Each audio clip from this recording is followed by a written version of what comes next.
muy buenos días, buenas tardes y buenas noches. Depende del uso horario donde ustedes estén viendo esta entrevista. Una entrevista muy, pero muy importante, porque vamos a hablar de uno de los temas, uno de los recursos que podría salvar la economía de Bolivia, el litio. Y para semejante tema tenemos que tener a un gran especialista en la materia.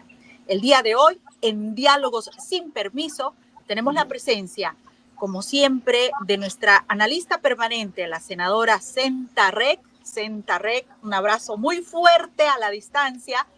Y el día de hoy tengo el gusto de saludar a Francesco Zárate, que se encuentra en la ciudad de La Paz, Senta en Santa Cruz. Y para mí es un placer compartir este Diálogos sin Permiso desde los Estados Unidos, Washington, D.C. Le saluda Roxana Lizárraga, periodista, abogado, exministra de Comunicación. Ahora me encuentro en el exilio transmitiendo desde Estados Unidos. ¿Cómo están? Adelante, Senta. Bueno, un placer compartir justamente este análisis en un momento sumamente oportuno, cuando hemos estado a puertas de que nuevamente el presidente Arce Catacora intente aprobar los contratos de litio, pese a las serias observaciones que existen, que se le han hecho llegar, que son de su conocimiento, y ha intentado hacer una manipulación de la que vamos a hablar hoy día.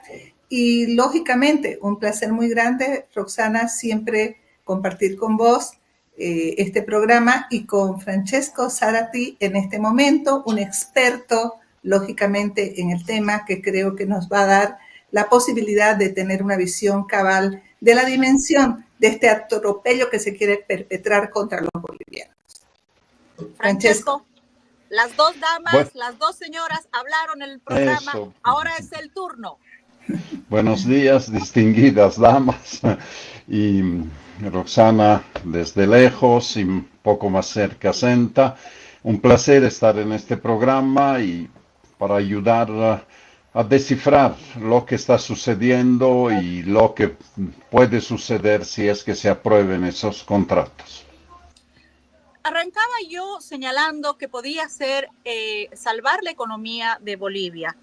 ¿Cuánto significa, Francesco, el litio, el recurso del litio para Bolivia? Hablando en moneda, hablando en chichis, como diríamos. Sí, aquí hay que hacer algunas aclaraciones. Como en muchos temas de la economía, de la historia incluso de Bolivia, vivimos en medio de mitos. Hemos creado un mito alrededor del Salar de Uyuni como si fuera la salvación de Bolivia, el nuevo ciclo que va a reemplazar el gas y que nos va a traer también cantidades ingentes de dinero. Mira, la verdad que es mucho más complicado que eso. El litio boliviano no es los yacimientos, dicho así, de litio boliviano, no son los mejores del mundo, ni los que nos van a dar esas cifras astronómicas que se quiere. Es un recurso valioso, pero muy complicado para poderlo aprovechar con márgenes bastante pequeños y que depende básicamente no de nosotros, sino de los precios internacionales. Los precios internacionales han caído terriblemente. Pero para darte un número, ya que me pedías un número, si se aprueba el contrato con CBC, los chinos, ¿verdad? En su primera fase, que son 10.000 toneladas años, con los precios actuales, el ingreso total, son 70 millones de dólares. Estamos hablando año. Estamos hablando de eso, no más. Y de esto lo único seguro para el Estado es el 3%, ¿sí? Que son 2 millones de dólares años, ¿sí? Más 3 millones, digamos, a lo máximo, que es la regalía para Potosí, lo que definen. Lo demás es una nebulosa. Es más probable que a cada año lo terminemos con una mayor deuda hacia la empresa y por tanto con un compromiso de entregarle más y más carbonato de litio para poder saldar la deuda de sus inversiones y también de su operación. Es decir, que el recurso del gas fue lo más importante, nos rentaba más a los bolivianos, más que el litio, nos ha rentado más que el litio. Así es. Estamos hablando de en un año, el año mejor, digamos, el 2014, el gas nos ha traído 6.000 millones de Millones. dólares. Aquí estamos hablando de 70 millones de dólares Wow. en este momento. Después podemos discutir si el precio puede subir como pretende el Ministerio de Energía, de Hidrocarburos y Energía para justificar ese contrato. Yo creo que no va, y si va a subir va a ser algo muy pequeño. Bueno, ahí estamos, la diferencia fuerte. Entonces, el mito ha llegado a Potosí en el sentido que ellos pensaban que obtener los mismos beneficios que obtuvo y la verdad que derrochó Tarija durante la bonanza del gas.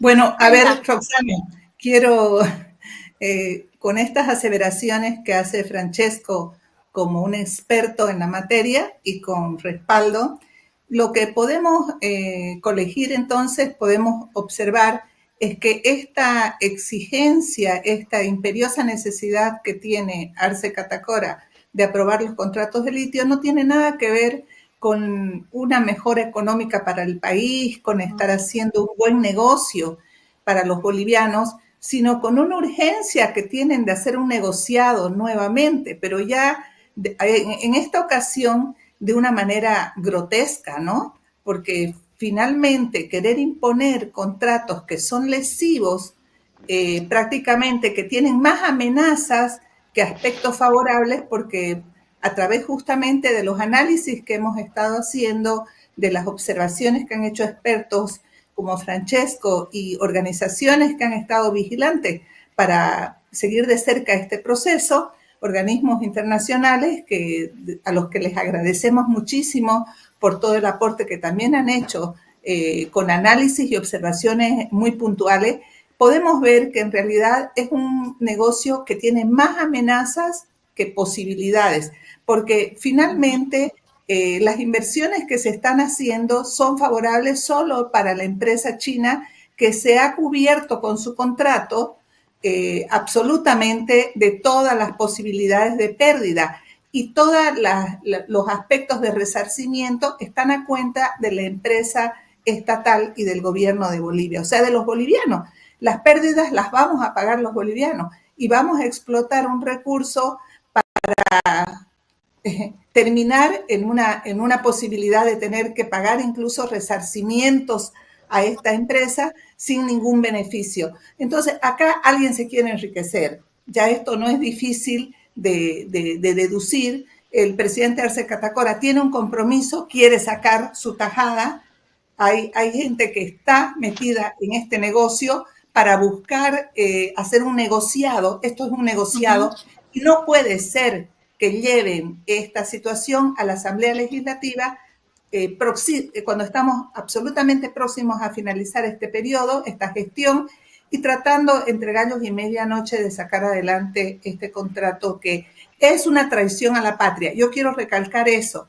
En definitiva, el delito que se está cometiendo es de traición a la patria y por lo tanto no se trata de un tema solamente político, superficialmente, sino de un intento serio de hacerle un daño al Estado y un daño a los bolivianos.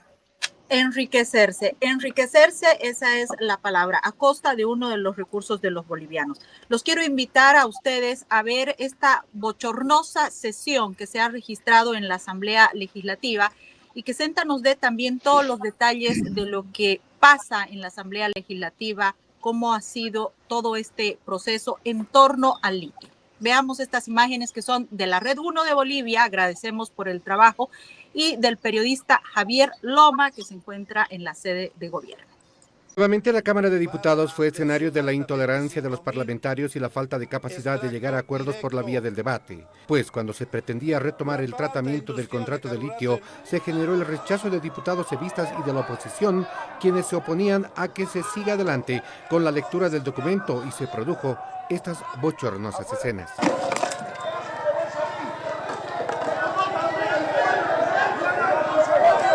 Lanzaron basura y agua a los parlamentarios en Testera.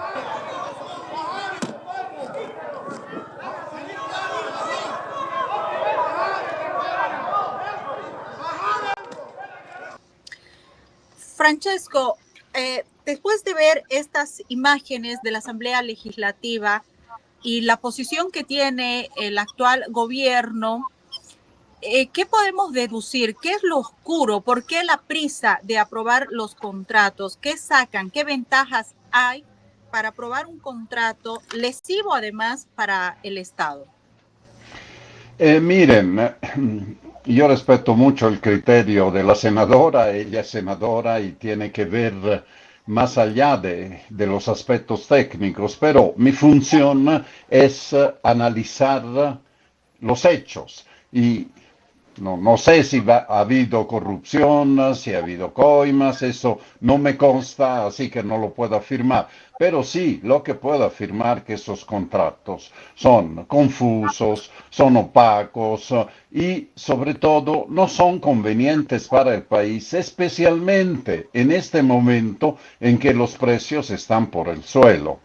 Ahora, si me preguntas cuál es el apuro de hacerlo, evidentemente puede haber compromisos, no solamente, digamos, de corrupción, de cosas, sino también geopolíticos. Sabemos el interés de países como Rusia y China de afirmar su presencia en países de Latinoamérica frente a la ausencia de los últimos años de Estados Unidos, etcétera. Bueno, y posiblemente esas empresas quieren asegurar una provisión de litio, ¿no? No independientemente del precio. Y independientemente del precio significa no les importa si pierden o ganan dinero, lo que quieren es asegurar esa provisión. Ahora, el espectáculo del Congreso debería avergonzarnos a todos, realmente. ¿Por qué? Porque hay argumentos sólidos para poder rechazar esos contratos, pero de parte del gobierno no se escuchan esos argumentos. Hay una serie de instituciones, de fundaciones con las cuales yo también he colaborado, que han puesto en evidencia 1, 2, 3, 4, 10 fallas, por lo menos 10 temas de falla, y nunca han sido respondidas uno por uno. La falla principal, insisto en eso, es de tipo económico a mi criterio. Si el costo de producción de una tonelada de litio es muy superior al precio de venta, ¿dónde está el negocio para el que lo produce? Para Bolivia no hay negocio porque no va a tener utilidades de eso. Y una de las razones por la cual no va a tener utilidades es también el formato, la modalidad en que se aprovechan los recursos naturales en Bolivia, que es a través de empresas del Estado que en el caso mejor, como en el caso de yacimiento de litio, no cumplen ninguna función productiva, sino simplemente de fiscalización y encarecen innecesariamente los costos. Esto es, me parece, el tema que que debemos tomar en cuenta. Con este modelo económico, el Salar de Uyuni no va a poder ser aprovechado en beneficio del país. Hay que cambiar de chip. Y esto es el punto fundamental que no pueden, frente al cual no tienen argumentos. Insisten en que ganamos el 70% de las utilidades. Pero yo digo, si las utilidades son cero, el 70% de cero es cero, ¿verdad? Y el negocio, lo repito, de las empresas chinas y rusa es poner un dinero, una inversión para hacer las plantas de DL y recuperar ese dinero, aunque sea en 30 años, pero asegurando una provisión regular de carbonato de litio. Y carbonato de litio que siempre va a tener mercado en los próximos 30, 40 años, aunque no tan explosivo como se pensaba hace unos años, pero con precios moderados. Digamos, lo importante es que KTL pueda construir baterías y tenga el litio para poderla hacer. No es solo el litio, cuidado, el litio es solo un componente o un 1% de la batería. Necesitan cobalto, necesitan cobre, necesitan grafito, necesitan otras cosas, pero mientras tanto tienen esa provisión. A ver, Roxana, yo quiero entrar en el contexto que nos ha puesto nuestro amigo Francesco Zárate, total precisión de análisis, como él dice, técnico. Pero el tema de los contratos de litio no se está basando lógicamente el gobierno en los aspectos técnicos para hacerlo. Es una situación absolutamente política.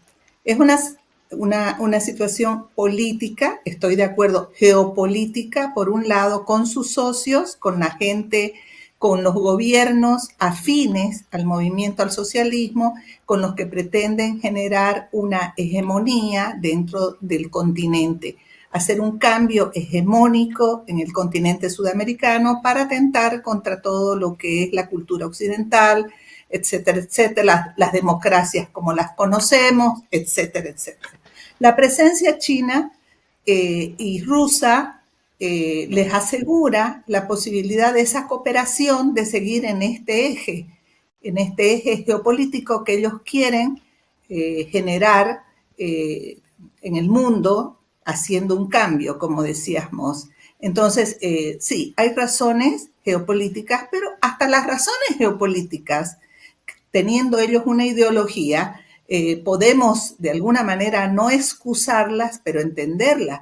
Pero no se puede, a cambio de eso, enajenar territorio, no se puede enajenar soberanía, no se puede empeñar un país por 40 años a pérdida, porque es a pérdida. Y ahí viene el delito, ahí vienen las situaciones que son realmente cuestionables y censurables desde lo político. Porque no es posible que porque ellos quieren tener el poder, quieren que la vigencia de las dictaduras del socialismo del siglo XXI continúe, quieren seguir teniendo toda su coalición, sus asociaciones, nos destruyan a los bolivianos, destruyan nuestro futuro. Eso es lo que están haciendo. Ya se farrearon la plata del gas, que no era un proyecto que ellos lo generaron. Venía de los anteriores gobiernos y ellos lo usufructuaron y lo dilapidaron. Ahora quieren empeñarnos a cuenta de seguir en el poder. Y eso es un delito. Esa es corrupción. Eso no puede tener otro nombre. Ahora quiero aclarar que esa asamblea, esa sesión bochornosa de la Cámara de Diputados, no es censurable en el sentido de lo que es la situación política que estamos enfrentando los bolivianos y el Parlamento. Porque decía muy bien Francesco, hay razones suficientes, técnicas, hay insumos, observaciones que han hecho él y otros expertos en Bolivia con total desprendimiento para que un parlamento pueda debatir, pero en Bolivia hace 20 años que los parlamentos no debaten, se imponen los temas, son impuestos, se generan las situaciones, se buscan componentes, se compran conciencia, se compran votos si no los tienen, se genera toda suerte de manipulaciones y el debate es y en otros casos, discúlpame, Senta, y en otros casos no hay capacidad de análisis también, ¿no? Y gente que no puede tener un análisis crudo, real sobre este tema, habría que aumentar eso. Y a los dos también les quiero pedir que... Pero no es falta de análisis, Roxana, del Parlamento. Yo quiero aclarar eso, es que se está también vilipendiando mucho al Parlamento. No es falta de análisis. La oposición tiene capacidad de análisis.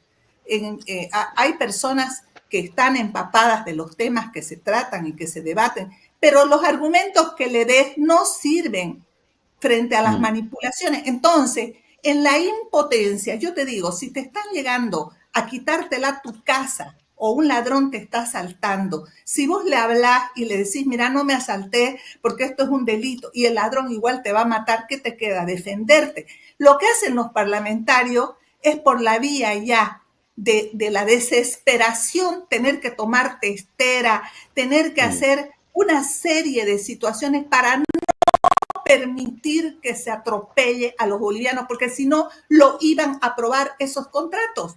Más bien yo pienso que esas pobres diputadas, hasta mujeres, mis colegas, son absolutamente, se están arriesgando hasta su reputación, porque las vilipendian, dicen barbaridades de ella, cuando en realidad lo que están haciendo es como las heroínas de Cochabamba, como cualquiera, defender con garras lo que no se puede con debate en un parlamento que está obstruida esa posibilidad de debate.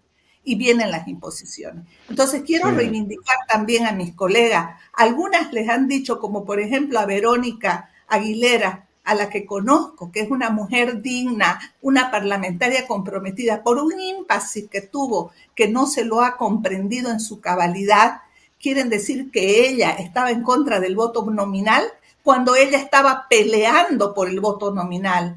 Ella ha puesto su reputación en juego para tomar la testera y no permitir que se atropelle una vez más a los bolivianos. Y han ocurrido situaciones de esa naturaleza. Buena la aclaración.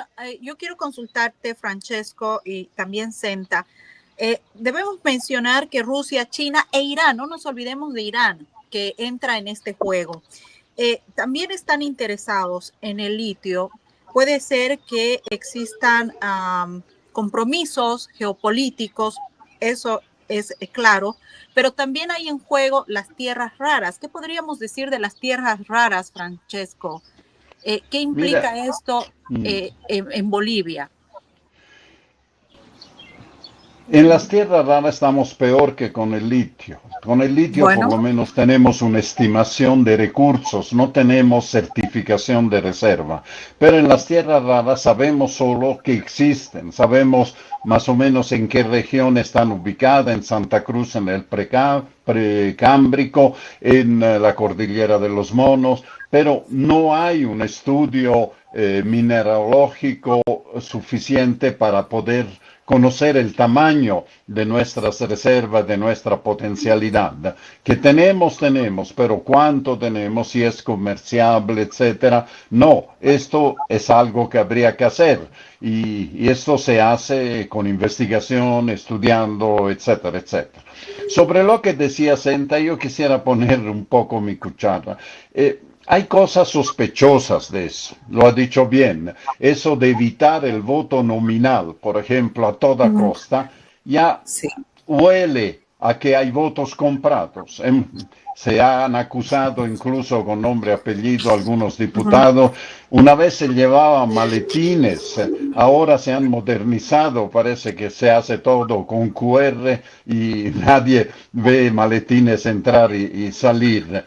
Pero eso muestra que hay ciertos compromisos que el gobierno quiere cumplir. Pero es un gobierno que está de salida. Entonces, cualquier decisión que tome es un caballo de Troya para el gobierno que viene. Un gobierno que viene que va a tener que levantar las manos frente a contratos inviables y pagar el precio del almuerzo de los demás, ¿verdad? Romper un contrato tiene un costo. y ese costo lo tiene que pagar Bolivia si es que se firman. Muy Ujú, alegremente, a mi criterio, lo han firmado. Yo tengo una hipótesis, y quiero ujú, decirle, que estos contratos se empezaron a negociar hace 3 años, en el ujú, 2022. Ahí empezó la idea del EDL, empezaron a aparecer los chinos, los rusos. Entonces, ahí empezó a nacer la idea de los contratos. Pero en ese momento el precio del carbonato del litio estaba a las estrellas, estaba en 40.000 o 30.000 dólares a la tonelada, ahora está en 7.500. Entonces, lo que se empezó a negociar, a hacer, no ha sido actualizado con la realidad. Y siguen insistiendo que los precios de ahora son coyunturales, cuando los precios de entonces eran coyunturales. ujú, Respondían a una coyuntura de mercado donde había mucha demanda para baterías, para tecnología varias de litio, pero había poca oferta. Con los precios elevados, la oferta ha subido increíblemente. Si ustedes se fijan en la prensa, cada semana hay un descubrimiento. Y si los precios son bajos, todos estos descubrimientos son económicamente viables, ¿verdad? Siempre se pueden hacer viables, se reducen los costos, lo que no puede hacer una empresa estatal.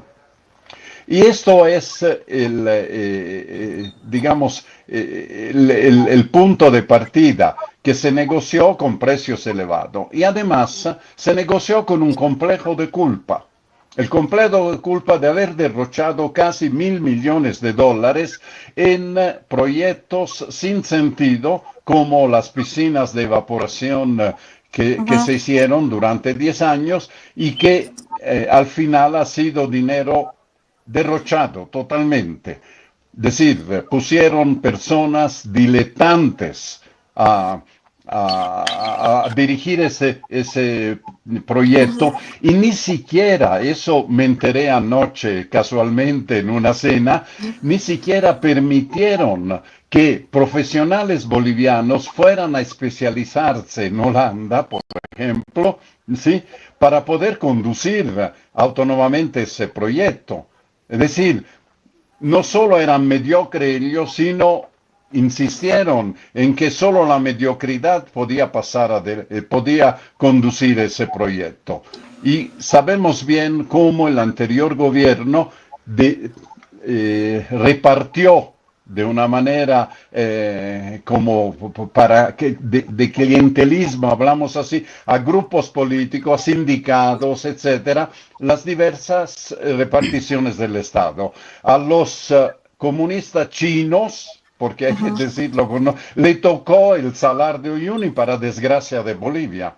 Entonces, ese grupo político, porque si revisamos quién lo condujo y el grupo que lo condujo, eran pertenecientes al Partido Comunista, Marxista-Leninista, Maoísta, ¿verdad? Ujú. Y, y eso no sé si tiene que ver con la empresa china que firma el contrato, pero era una ideología. Poner una Pero ideología donde solo podemos hacerlo nosotros sin intromisión extranjera, sin imperialismo, sin nada, era también frenar, cortar las piernas a profesionales bolivianos que tenían la posibilidad de sacar doctorados, de especializarse en la temática del litio y no permitieron que se hiciera. lo que Exacto. pasa, Francesco, es que el deterioro que hay en Bolivia, que no es solamente económico, es un deterioro también de todo lo que son los niveles de reconocimiento profesional, de hacer las cosas con responsabilidad y calidad, ¿no? El gobierno del MAS, que es lo que nos ha demostrado, que lo que llega a sus manos se lo farrean, que creen que tienen todo el derecho, o sea, no creen que son autoridades No. que tienen que administrar el país, ellos creen que son dueños de este país, propietarios. La forma en que el movimiento al socialismo maneja los recursos, los proyectos bolivianos, maneja al país, es como si fueran unos gamonales que son los dueños y pueden disponer a discrecionalidad. Y eso lo estamos viendo en aspectos que son muy de conocimiento general, por ejemplo, los negocios de los hijos del presidente, que son negocios increíbles, como si su papá fuera el dueño del Estado de toda Bolivia y que puedan hacer lo que les dé la gana a discrecionalidad. Bueno, así están manejando. Son descarados, ¿no? Son descarados. Están manejando todos los negocios sin ninguna capacidad de adscribirse, de ser a las observaciones técnicas, a las necesidades de profesionalismo, de méritos, etcétera. Por lo tanto, creen eso que también ha caracterizado, Sentita, eso también ha caracterizado no solamente a esta gestión y a los hijos de Arce de ser tan descarados, sino también es una característica del masismo durante estos 20 años, ¿no? Que han operado de la misma forma en todos los aspectos y todos los niveles de recursos de nuestro país. Ya, ahora, yo quisiera puntualizar una cosa más, Roxana. Yo quisiera puntualizar una cosa más, que me parece vital, importante en el programa, y es por qué quieren imponer estos contratos en este momento y solo de qué manera se podrían hacer. Me siento con la responsabilidad como senadora en este momento de decir cuáles son mis observaciones para que de acá en adelante se trate de evitar este riesgo que está sobre los bolivianos. Primero, ¿y qué pasará en la asamblea también? Si puedes agregar lo que puede pasar o lo que se viene en la asamblea frente a estos contratos. Adelante. Ya, perfecto, Roxana, porque lo que pase va a depender de que tomemos en cuenta ciertas observaciones y no nos dejemos vender gato por liebre, ¿no? Perfecto. Primero, en este momento, tal como vos coincidís, Roxana, y lo dice también Francesco, y creo que todos los bolivianos, el Parlamento no debería, es un Parlamento que no debería tomar decisiones de esta naturaleza, porque es un Parlamento saliente, es un Parlamento que está terminando, feneciendo en sus funciones y que sobre todo en situaciones, en temas que son tan criticados, observados, no puede ponerlo en agenda. Sin embargo, ¿por qué aparece en la agenda? Porque según las proyecciones políticas que hay en el momento, de alguna manera es la oposición la que está liderando la campaña con sus luces y sombras. El movimiento al socialismo está mostrando justamente que no tiene opciones como tenía en el pasado frente al pueblo de Bolivia, opciones electorales. Entonces saben que la correlación de fuerza de cualquier manera va a cambiar en el Parlamento y no va a ser decisiva para ninguno, ni siquiera para un líder de la oposición. Va a ser decisiva, porque para ellos les resultaría más fácil si tuvieran una sola opción de oposición y esa sola opción de oposición les daría la posibilidad de hacer negocios, tratados, acuerdos con esa persona que tuviera la posibilidad. Pero van a tener que compartir en la posibilidad de tener que hacer alianzas. Un parlamento donde se tenga que consensuar necesariamente. Un tema que para ellos ha sido terrible porque por eso es que han satanizado lo que han llamado la democracia pactada, que ellos lo pusieron como algo negativo, porque lo que necesitaban era la hegemonía para hacer lo que les da la gana. Bueno, en el momento tienen temor porque eso no va a ocurrir, a menos que los bolivianos seamos tan desubicados que tratemos de llevar el voto útil, que a mí no me parece lo correcto, porque lo que tiene que haber en Bolivia es la posibilidad de alianzas en esa representación parlamentaria para que hayan pesos, contrapesos, una democracia de debate y de diálogo y de posibilidad de acuerdos, porque así tiene que ser. Eso es lo más equilibrado. No hay nada perfecto, pero es lo más equilibrado.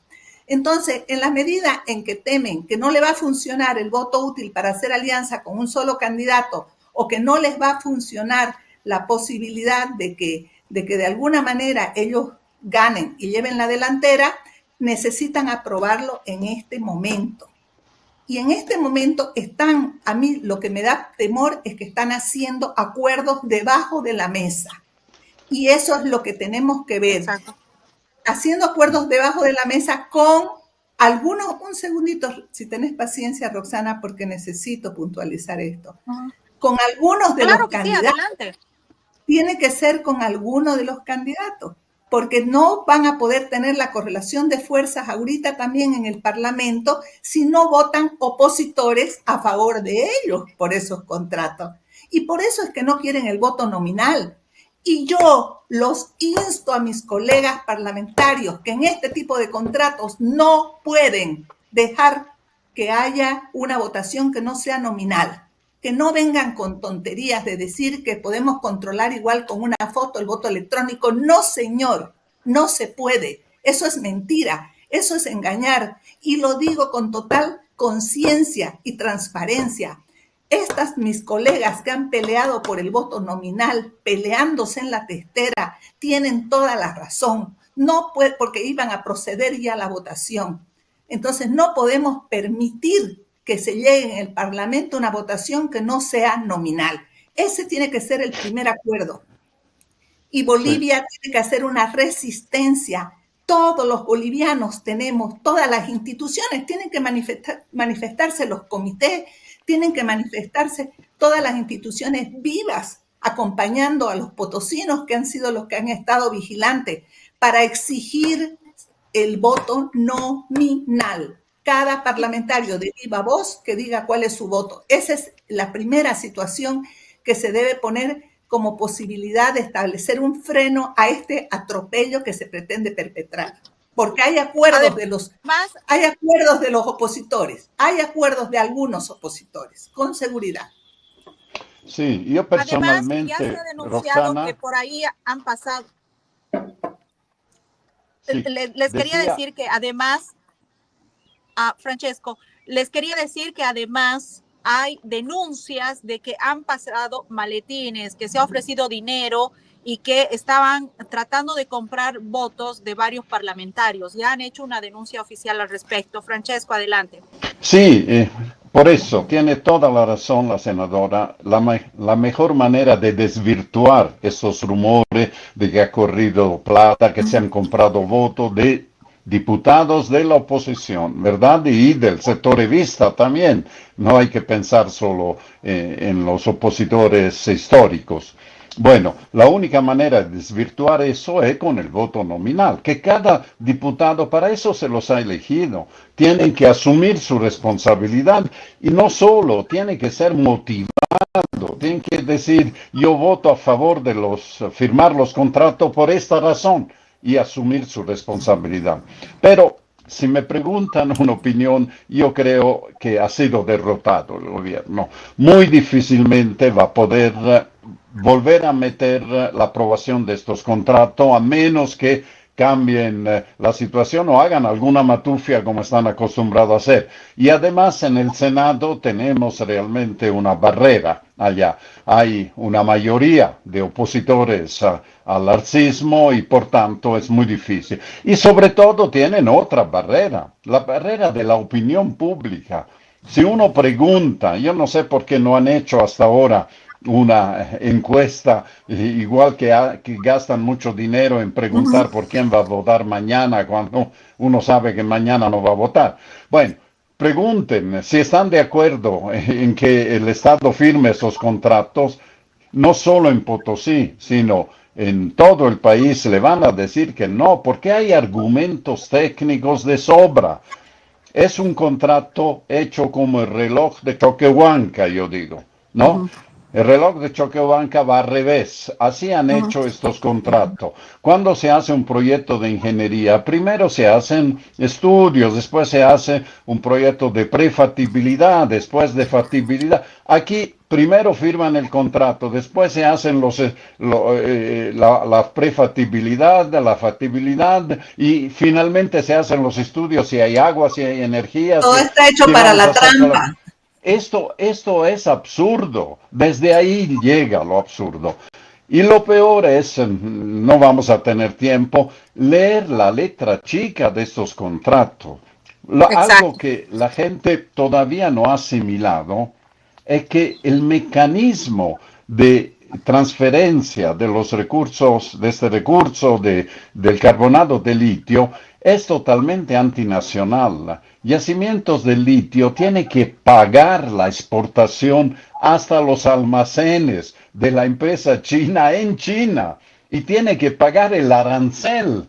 Y todos estos gastos tienen que restarse del monto sobre el cual se van a calcular después Vamos a salir debiendo siempre. las eventuales utilidades. Entonces, lo que va a recibir ni siquiera el precio internacional, sino un precio internacional disminuido de un 13% y con una carga de deuda, de costos que tiene que devolver a la empresa, que es todo el proceso de exportación. Esto es totalmente absurdo. Por eso decimos que al final no va a haber utilidades. El gobierno sigue hablando de utilidades del 70% para el país, pero la verdad que cuando uno hace números no funciona. Y digo una cosa más para que lo pongamos en contexto. El mejor yacimiento de litio del mundo está en el Salar de Atacama. El Salar de Atacama tiene más días de sol, puede evaporar fácilmente porque no llueve, está cerca de los puertos para exportar.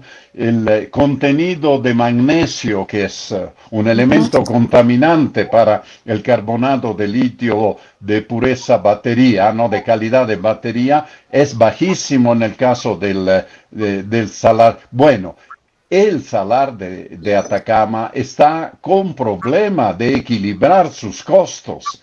Ha llegado muy cerca el precio del carbonato de litio al costo que va subiendo porque sube el transporte, suben los sueldos, suben muchas cosas.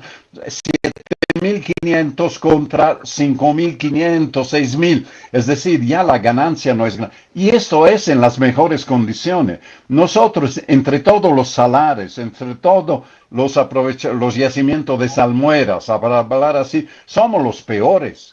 Tenemos las peores condiciones, independientemente del modelo económico, de la intervención. Y tenemos el peor gobierno, Francesco. Bueno, ese es el peor.